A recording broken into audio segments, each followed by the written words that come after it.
Kancil, dan tikus cerdik. Dulu kala, di sebuah hutan rimba yang lebat, hiduplah dua ekor kancil bersaudara. Yang tua bernama Dodo, terkenal dengan sifatnya yang pemalas, suka berbohong, dan sangat sombong. Ia selalu merasa dirinya paling hebat di antara hewan-hewan lain. Berbeda dengan Dodo, adiknya yang bernama Didi, memiliki sifat yang baik hati, rajin, dan pandai. Suatu hari Dodo sedang mencari makanan.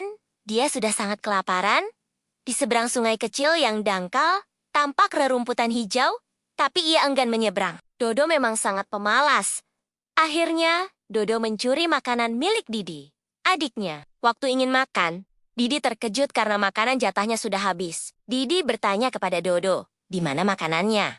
Namun Dodo bohong. Ia menjawab, dicuri tikus. Ah, mana mungkin dimakan tikus? Kata Didi. Iya, masa sama kakaknya tidak percaya sih? Jawab Dodo dengan meyakinkan. Mulanya, Didi tidak percaya dengan omongan Dodo.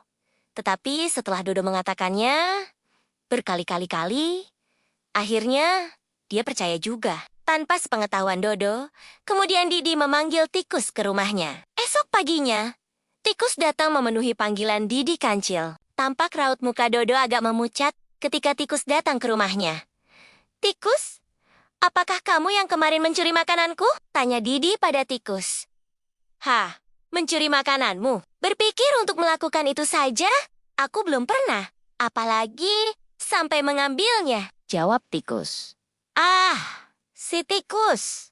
Kamu ini membela diri saja. Sudah, Didi, dia pasti berbohong. Kata Dodo Kancil memojokkan. Yah, sudahlah kalau memang kamu tidak mengambilnya. Tikus, aku minta tolong ambilkan makanan di seberang sungai sana. Tadi aku juga mengambil makanan dari sana. Kok? Kata Didi pada tikus.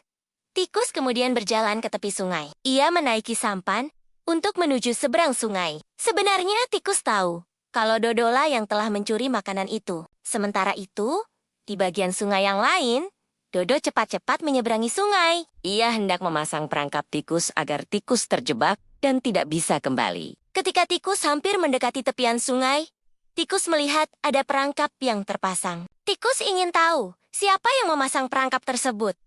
Tiba-tiba, tikus mendapat ide gemilang. Tikus berpura-pura jatuh tenggelam dalam sungai. Aduhah, tolong aku!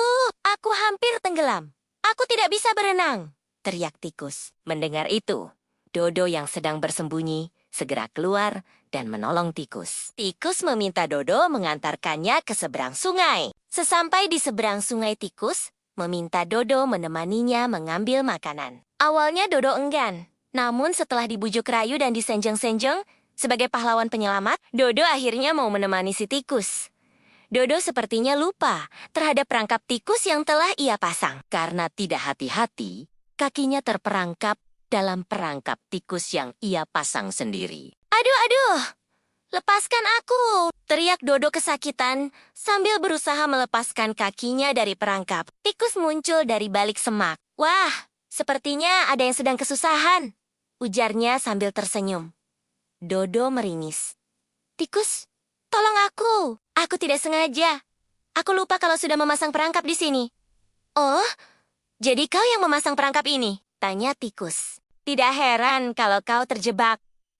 Siapa suruh suka menipu? Dodo semakin merasa bersalah. Aku minta maaf, tikus. Aku tahu aku salah. Aku tidak akan mengulanginya lagi. Tikus menatap Dodo sejenak, kemudian berkata, baiklah, tapi ingat, jangan pernah mengulanginya lagi. Sambil melepaskan perangkap, tikus menatap Dodo dalam-dalam. Kita semua pernah melakukan kesalahan. Dodo, yang penting adalah kita belajar dari kesalahan itu.